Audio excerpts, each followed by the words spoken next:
In this presentation on identity-based behavior, I'm going to talk about what I think the cultural effects of globalization are.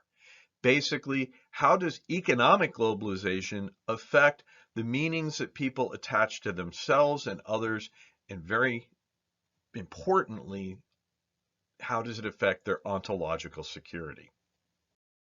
So let's talk about the nature of globalization. And here I am talking about economic globalization, right? So this is going to be, generally, it's the opening up of your economy to the world, right? You do more international trade, and very often for developing nations, there's a lot of foreign direct investment coming into the country, whether it's coming from Western markets, or increasingly it's coming from China in the form of the Belt Road Initiative. So we're going to have increased foreign contact, and with that, we're going to have the importation of foreign ideas and practices, right? So a lot more foreign influences, not just money, but also interpersonal relationships, which affect identity and roles and things, and just these ideas that are going to come in. There's also, with globalization, an increased vulnerability to foreign markets.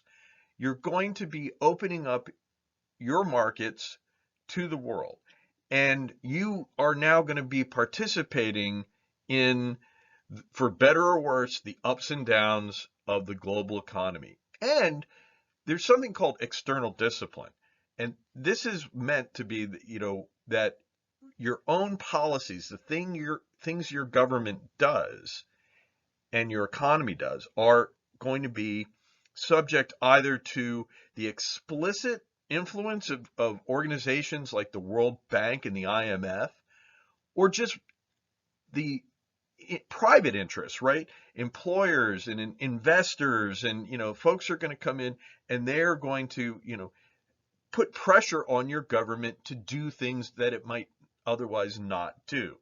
And this is very often referred to as external discipline. It's often seen as being economically a good thing, but it has this problem of it's kind of undemocratic and it is absolutely foreign. Another thing you're going to have is probably increased industrialization. As you get, as you're focused on producing items for export, you're going to probably see a lot more manufacturing industries, and these things are going to be in the cities. And so very often there's going to be a shift of population out from rural areas where they were involved in agricultural production, very often on family-owned farms, right? Or in a family kind of setting, into cities, right? And you're going to have to, you go from the rural to the cities. And so we see a lot of growth and a lot of shifting of populations. The other thing, and I think this is really important, you're going to have an increase in modernism and individualism. The way an industrialized market and production system works is you have basically wage-based employment. You have this new social thing. You have your employer. And I say it's new because for a lot of folks, they work for their family, right? And the traditional thing to do is work in a family organization, and you work not for a wage, but for a piece of the pot. You eat out of the pot, you get your needs taken care of. And it's kind of the old, and socialists made this their mantra, but they took it from the traditional idea that in a family, everyone contributes according to their ability, and they get things according to their needs. Very different from the way a modern market economy works, right? Where you individually, you go out and you work for an employer. You have a relationship with another person that is not in traditional society. Your employer becomes very important to you. And generally, we see as nations get more and more economically developed, the level of individualism rises, right? There's a strong correlation between per capita GDP and the level of individualism in society. And a lot of it goes to, you go out as an individual, you get a job as an individual. you are no, and your ties to your family are weakened in comparison to a world where you worked for your family, right? So, when your family was your employer, you had nothing going on, and you were very much in that group. And so this is something that I think really is underappreciated, right? Just the innovation of wage-based employment, which is so critical for economic efficiency, is kind of poison to a lot of traditional social patterns.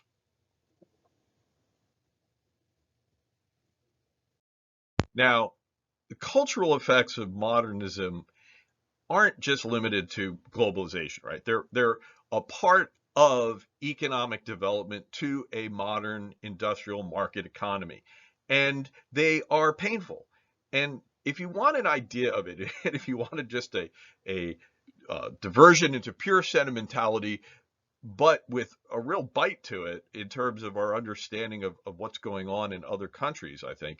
You could look at the movie How Green Was My Valley. This is a 1941 movie that talks about Welsh coal miners in the early 20th century. It's looking back, and you've got Donald Crisp there with the very young Roddy McDowall here. This is a John Ford film, so we're going to have Marina Hare and Walter Pidgeon. It's kind of a fun old film. The thing is, it's about Welsh coal miners, and they start out. What's interesting is these folks are working for wages, but they're maintaining a traditional family structure, right? And so there are a bunch of older brothers in this family, and they and their father, there are at least three of them, right? The four men go off to work every day in the mine, and then they come home with their money, right? Their wages and coins, and they come to the house, and this is how the movie starts. And the mother there, she stands outside with her apron, holds up her apron, and everyone dumps their money into her apron. And then they take it and they put it in a box.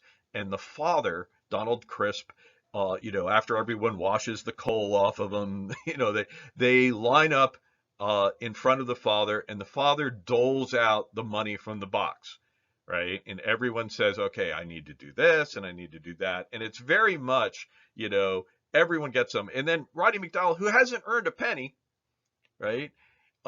He nevertheless gets like a sixpence or something, right? To be able to go out and buy some candy, because it's each there according to their need. And so, yeah, he needs to get a little something. The thing is, as the movie goes on, the family falls apart, right? They get involved in labor disputes. The sons disagree with their father, and they can't live under his roof anymore. So they demand their portion of the box, and they leave, right? And the whole family, through this, they get into labor contracts, they get into social conflicts, uh, in throughout the movie. And by the end of the movie, the sons have gone off. They've spread out. They're in Pennsylvania and South Africa and Australia, different mines, seeking better employment opportunities. And they're down to Roddy McDowall, who's like the last one. And it really is this lament of the passing of the family, and it's a very bleak thing, and the valley itself is devastated. It used to be green, and now it's just a bunch of slag heaps. And my point here is, this happens in our society, right? And there's and it's generally lamented, right? We end up losing a lot of family because traditional society was family based and we had strong ties.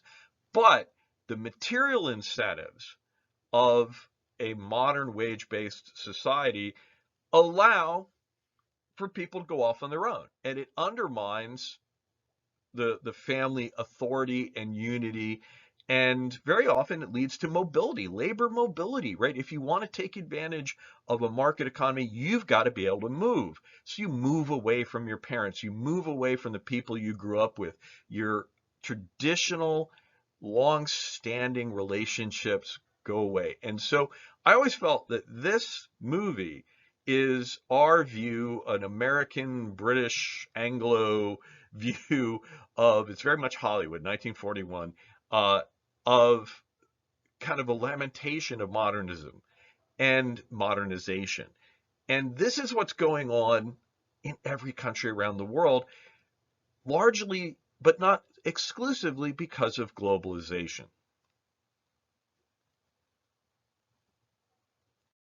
So what's the bottom line here? What I'm saying is economic modernization brings the social changes, right? I think that is the underappreciated thing.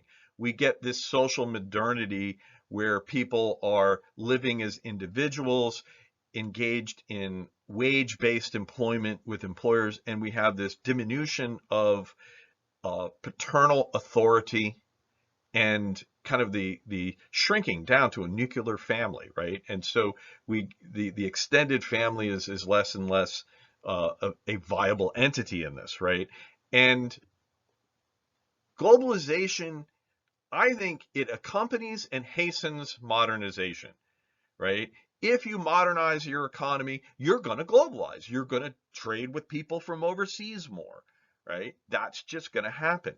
If you open up to globalization, all that money pouring in from foreign direct investment and that external discipline that's going to make you do certain things, take away protections, take away subsidies, or a whole bunch of things that have probably been in there to support traditional families, well, that is going to go out the window, or there's going to be pressure to send it out the window.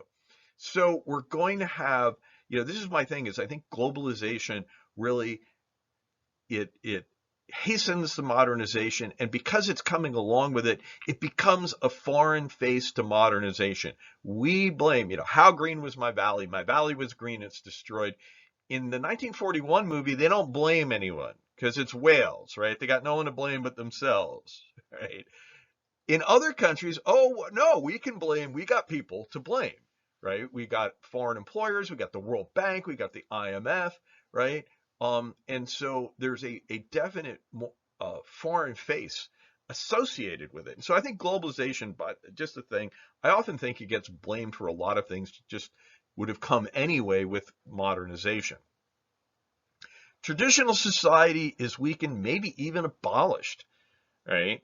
And certainly tenets of it can be, right? And especially the material component, right? We still have our family, we still care about our family, but just the need to move away, right? That shift to cities. You don't live at home anymore. You don't live in the town you grew up in anymore. And so your family is going to be kind of just very much changed by that. And the family was very often the pillar of traditional society. And so your old ways of doing things are, going to be challenged. And that is going to, create a lot of discomfort, right?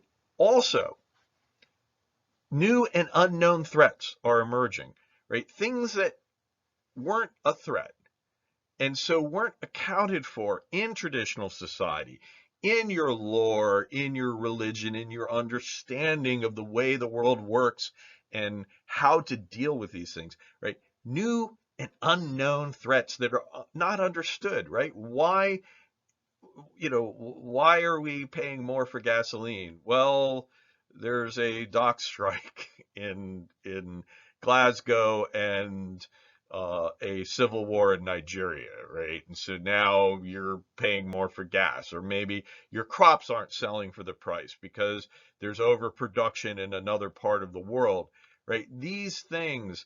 There's a war in Ukraine, and so the grain now is 3 times the price, right? What your traditional society, your traditional understandings of the world are challenged. They don't match, right? And so you have these new threats. And in the end, I think the most important thing is that ontological security is challenged or undermined by all of this, right? Your traditional understanding of the world is weakened, and you're challenged with these new threats. It's going to require some shoring up. You're going to need new ideas, a new understanding of the world. And so you're going to get kind of identity innovation, identity change, and there are going to be identity entrepreneurs out there selling ideas, selling images of threats, explanations of threats, and ways of dealing with them, right? All of this is at a cultural level, right? Because what I'm talking about here is when you blame Canada, right? For the problems, right? That's from the South Park movie. But that idea comes up that people are going to, you know, that you certainly they're going to demand material change, but you can't always do it. You got to ride things out, and you're going to need new understandings of the world and kind of a new ontological security to allow you to function and face these threats. And so we have a lot of action going on here that can go, it can go well or it can go horribly wrong. And this is what I think is really the big impact of globalization is this challenge to ontological security.